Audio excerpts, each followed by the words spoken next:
Aquí tenemos un aceite de primera cosecha y hemos venido precisamente a donde se produce, a Maeva, en Granada, para analizarlo en el panel de cata. ¿Sabéis qué sucede? Que un aceite de primera cosecha se hace con las primeras aceitunas de esa temporada y por lo tanto esos aromas, esa cosecha es todavía mucho más intensa en boca. Lo vamos a analizar porque el aceite de oliva virgen extra, ya sabéis, no tiene ningún defecto, tiene un afrutado intenso, pero el de primera cosecha extraído en frío todavía mejor, especial para utilizar en platos, en tostadas, en ensaladas, y allá vamos, a catarlo. Muy buenas, Teo, tú eres químico, estamos aquí en una sala de cata de aceite de oliva y es una sala un poco peculiar, ¿no? Tenemos aquí estos cubículos y estos matraces con este color, ese vidrio de reloj. Cuéntanos un poco cómo es el contexto de una cata. Bueno, el contexto de una cata al final es un poco el secretismo, el no saber qué es lo que tienes dentro de esa copa y sobre todo que entre los catadores no interfieran entre ellos. Hay catas abiertas y cerradas, pero en principio una cata oficial no podría ser abierta. Por eso tenemos estas paredes, ¿eh? Que esto no es motivo de COVID-19, esto es para que un catador no se interfiera a otro. Efectivamente. Y claro, hay gente que se pregunta, ¿pero por qué es azul? Si el aceite de oliva tiene esos tonos entre verde, amarillento, es para que no haya sugestión, ¿verdad? Correcto, como se suele decir, ¿no? Comemos muchas veces por los ojos, ¿no? Pues en el aceite igual, tú ves un aceite verde, oscuro y te llama la atención, dices, ¡guau, qué aceite más bueno! Y a lo mejor no lo es realmente, y a lo mejor hay un aceite que es un color más feo, más amarillito, más claro y está buenísimo. Entonces, pues bueno, un poco por eso se ponen las copas de color para que no interfiera el color en la cata. Bueno, pues ahora querría que nos dijeras las instrucciones que debemos seguir para catar un aceite correctamente, porque creo que la temperatura de la mano aquí juega un papel fundamental. Muy importante. En principio, bueno, las copas se sacan ya a 28 grados, pero bueno, siempre el proceso de preparación, etcétera, va a hacer que baje un poquito la temperatura. Generalmente, el catador lo que hace es cogerlo con la mano y durante un ratito intentar calentar ese aceite para que todos los compuestos volátiles se acumulen en la parte que no hay aceite.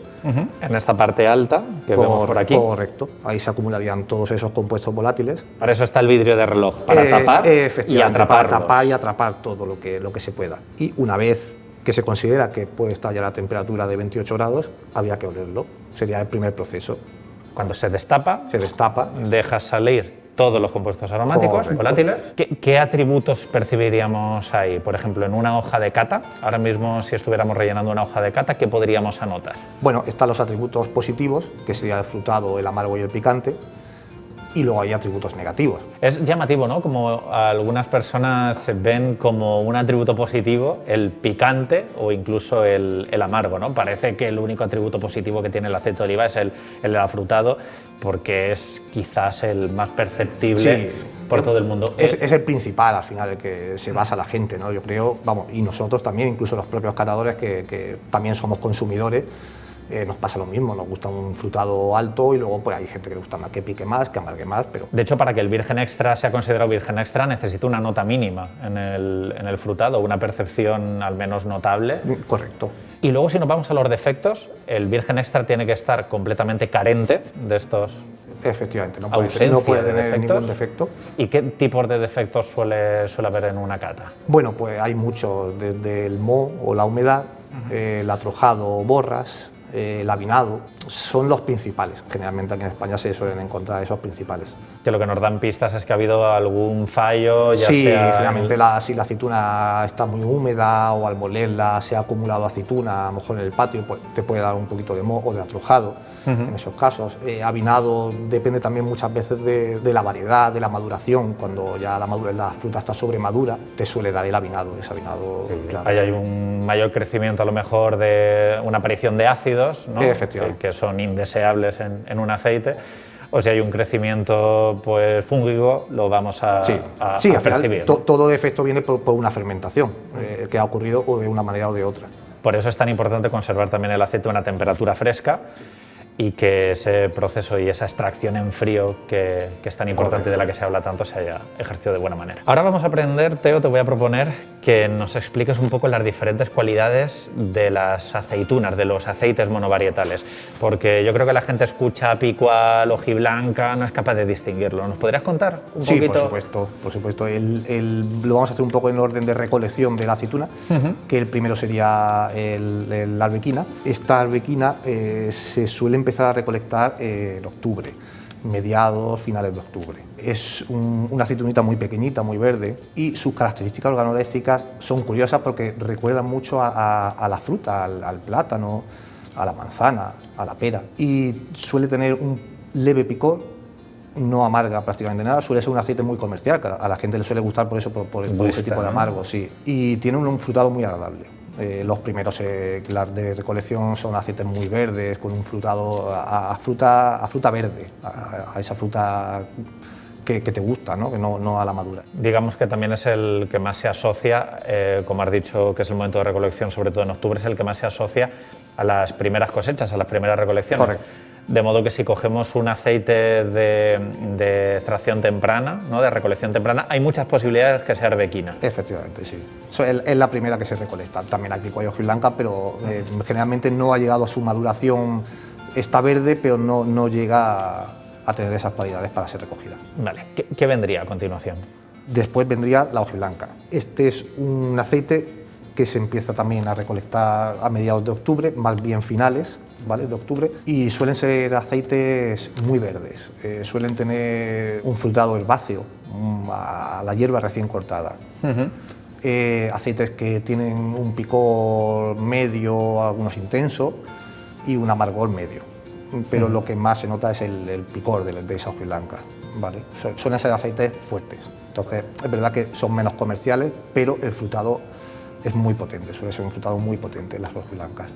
Que a lo mejor se pueden utilizar más para hacer un contraste en cocina, en diferentes recetas. Sí, por ejemplo, para ensalada, vamos, a mí personalmente como consumidor, que también lo soy, me encanta. Por último sería el picual, que esta es la variedad que más hay en España. Es una variedad maravillosa en recolección temprana, un aceite verde con un amargo y un picante medio, tiene un amargor intenso, entre intenso y medio, y bueno, generalmente suele dar aceites muy verdes, igual que la hojiblanca, herbáceos, con ciertas tonalidades maduras, ya dependiendo de cómo se recoja la aceituna, pero suelen ser aceites muy espectaculares, muy potentes en boca, con frutados muy intensos y sobre todo con una explosión de ese picor y ese amargor muy agradable. A pesar de lo que nos has presentado, Teo, no es normal o no es lo más frecuente encontrarte aceites monovarietales en el mercado, ¿no? Sino que se mezclan muchas veces. Generalmente se hacen los coupage,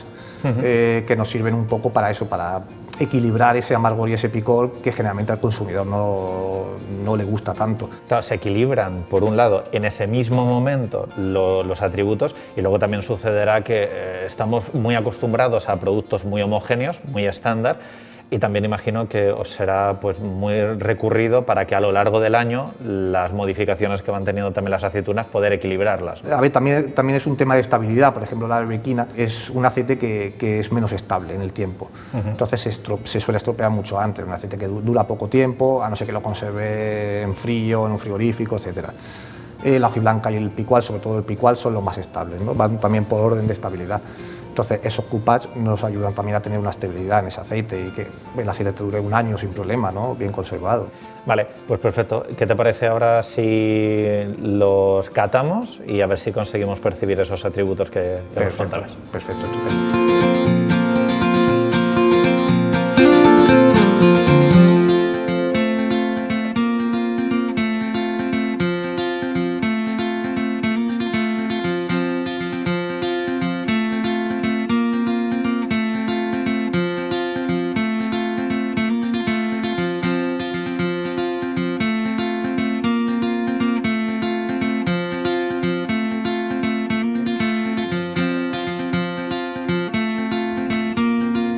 Bueno, Sandra, venimos de catar el aceite de oliva, pero yo quiero que como responsable de calidad nos respondas muchas de las dudas frecuentes que tiene el consumidor. Ya hemos visto los atributos, pero por ejemplo vamos a comprar en el supermercado y nos encontramos diferentes tipos de aceite de oliva. El virgen extra, el aceite de oliva virgen, el convencional.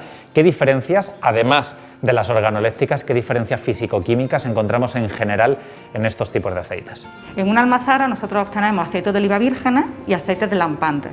El aceite de oliva virgen virgen, al final que se obtiene por medios mecánicos, no tiene ningún proceso químico. Cuando caractericemos el aceite obtendremos un aceite de oliva virgen que se quedará como tal o un aceite de oliva virgen extra. Para clasificar los aceites como vírgenes o vírgenes extra, como hemos visto, tenemos que tener un análisis físico-químico y tenemos que tener también un análisis organoléptico.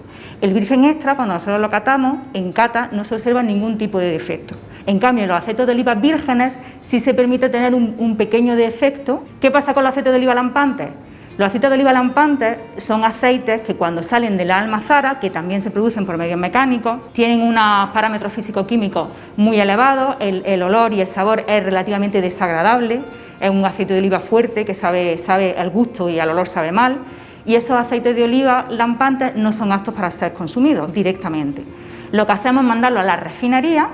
En las refinerías pasan por un proceso químico, se obtiene el aceite de oliva refinado que mezclamos en la proporción que nosotros queramos con un aceite de oliva virgen y obtenemos el aceite de oliva que nosotros podemos ver en los supermercados. Es decir, que la diferencia principal es que el aceite de oliva sí tiene en su composición una parte de aceite que ha pasado por un proceso químico, mientras que los aceites de oliva vírgenes todo se produce por medio natural, es un zumo natural de aceituna con todas las propiedades saludables que puede tener el aceite obtenido en una almazara. Perfecto, Sandra. Entonces, uno de los primeros mitos despejados, el aceite de oliva virgen extra y el virgen, ambos se extraen en frío únicamente, solo hay esa diferencia en el resultado de cata.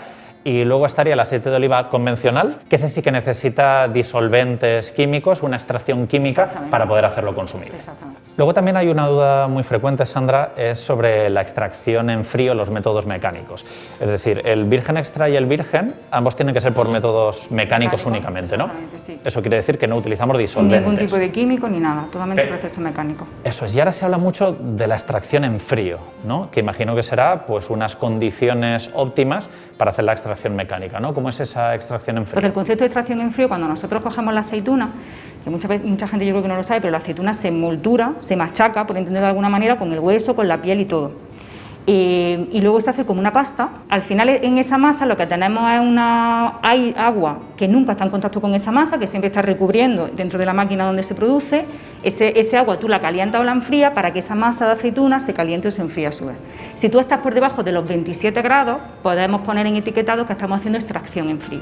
Al final, cuanto menor temperatura tenga, la cantidad de aceite es menor, pero la calidad de la misma es mayor. No va tan relacionado con la calidad del aceite que tú quieras obtener, sino con el momento en el que tú estés molturando. Quiero decir, al principio de campaña, que estás cogiendo aceitunas más verdes, tú trabajas por debajo de 27 grados y obtienes tu aceite. Conforme va avanzando campaña, pues a lo mejor nos podemos ir a 28, 29, nunca por encima de 35 grados. Por encima de 35 grados ya sí puedes estar haciendo una obtención, en vez de aceite de oliva virgen extra, estás obteniendo aceite de oliva virgen. Y eso quiere decir que como estamos utilizando bajas temperaturas, estamos conservando las propiedades del aceite y evitamos que se volatilicen muchos de los compuestos beneficiosos, ¿verdad? Entonces hay variedades que sí te interesa hacerlas en extracción de en frío, porque son variedades de aceituna que tienen los compuestos volátiles, como tú dices, que son mucho más inestables que otras, mucho mayores que a lo mejor otras variedades que son más estables y que aguantan muchísimo más el paso del tiempo. Claro, y estos procesos de extracción en frío solo los podemos obtener en una industria que esté especializada. Sí.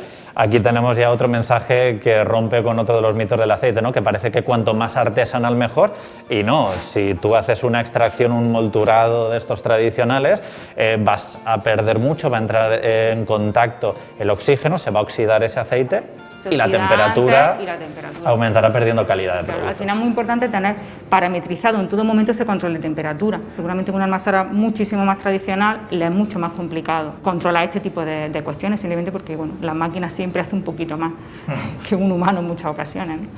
Has comentado, Sandra, que en algunos casos está todavía más justificado que sea esta extracción en frío. Vemos aquí que este es un aceite que tiene una pequeña mención diferente, ¿no? Primera cosecha.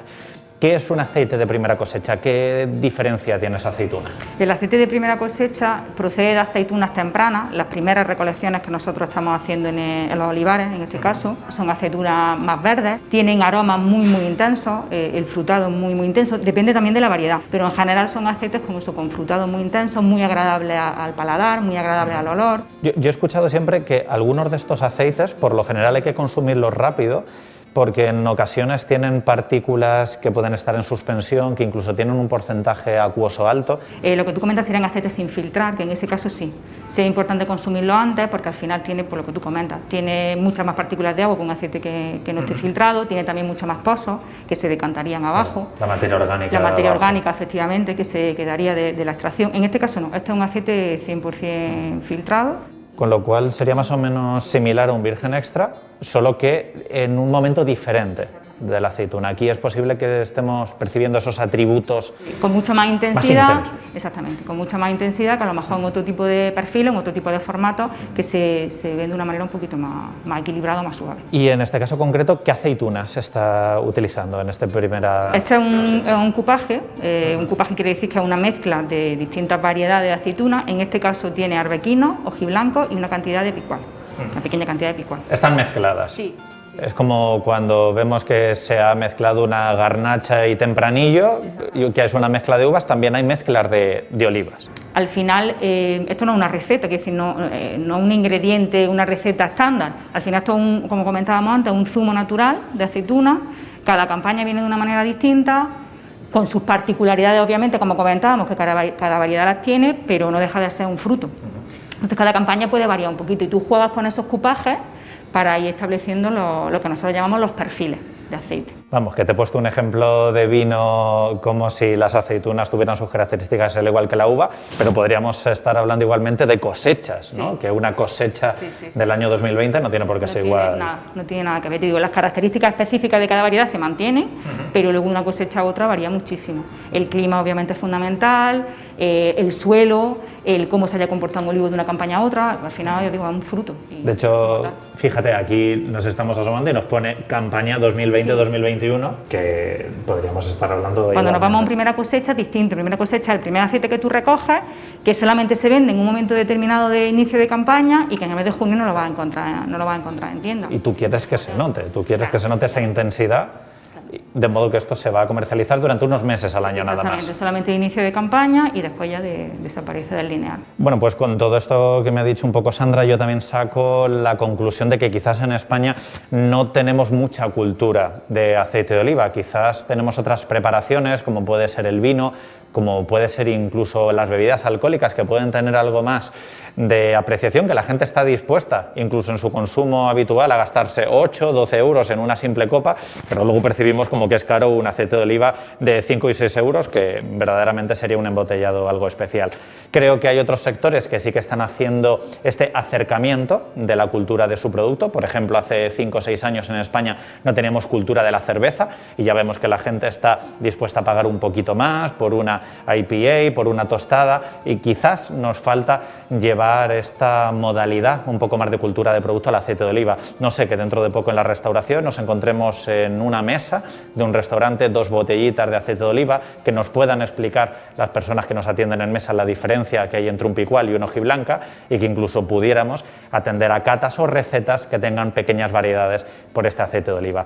Yo creo que hemos aprendido mucho en el vídeo de hoy, creo que podríamos todavía valorar más el gran producto que tenemos, y ahí lo dejo, a crear un poco más de cultura con el aceite de oliva.